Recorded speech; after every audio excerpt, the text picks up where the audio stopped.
اتل سے رپورٹ کر رہے جاوید لاسی۔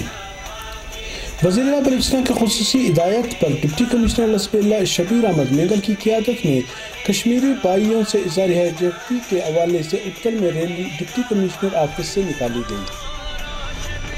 کشمیر بنے گا پاکستان اور پاکستان زندہ باد، بھارت مرد آباد کے نعرے لگائے گئے۔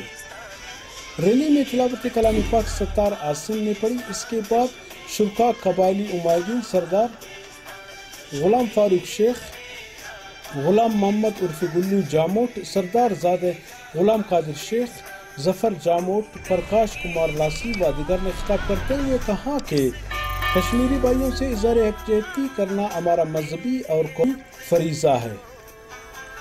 کشمیری عوام کی آزادی کے لیے کسی بھی قربانی سے زرع نہیں کریں گے۔